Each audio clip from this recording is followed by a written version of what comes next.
When you've captured your script in Kite, there's 3 things you want to make sure you check after recording and modifying your scripts.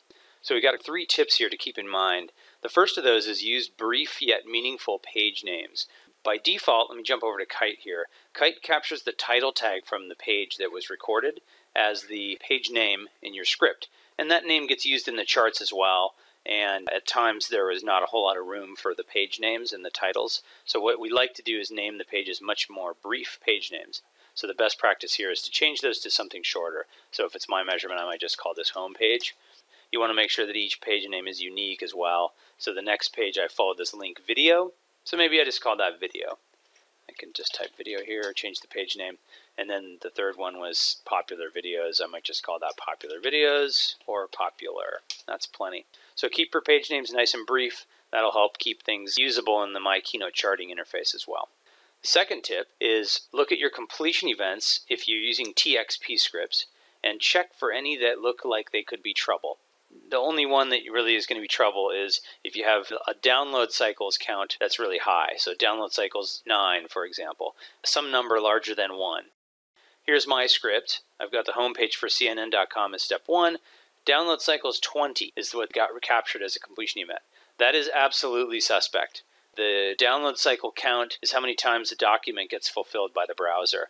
And those vary typically. So the reason you want to change those if you have a download cycles some high number is because the variance could end up loading a page with 19 download cycles, but your script is waiting for 20 to happen. So you would actually time out waiting for that 20 download cycle.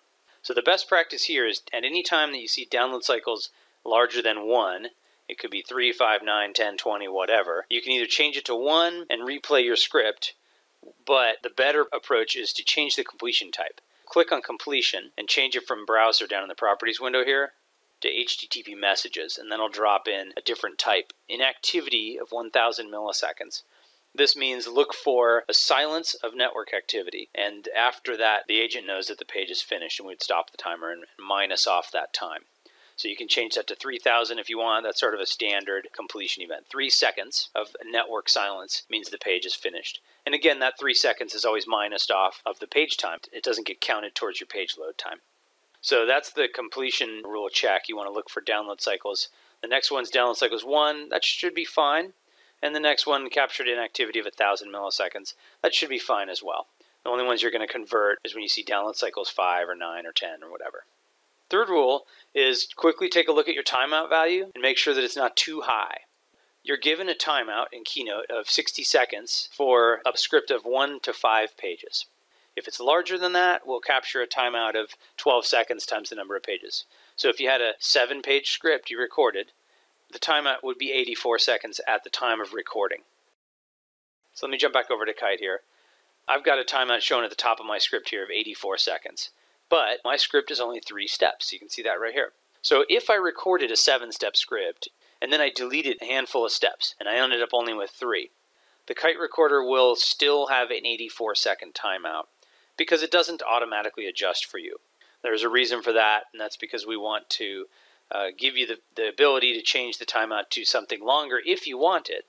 But if you don't, then you need to manually change that number downwards to what makes sense. So again, the rule here is 60 seconds is what you get for a script up to 5 pages. Mine's 3, so that means I get 60 seconds. So I'm going to change my timeout value. I click on settings up at the top, and then I can change the timeout here to 60 seconds.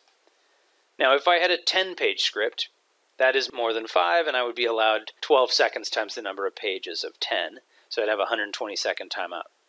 You can always set that larger, but you'll pay an overage fee for an extended timeout. So make sure you take a look at the number of pages and count up and make sure you're at the right timeout value for your scripts. Again, it's make sure you're using brief page names, not using the standard title tag. Look at your completion rules in your script. Make sure that you don't see anything that's download cycles of a high number. And then third, make sure your timeout makes sense for the number of pages in your script. 12 seconds times the number of pages, or 60 seconds as a minimum. Thank you for watching.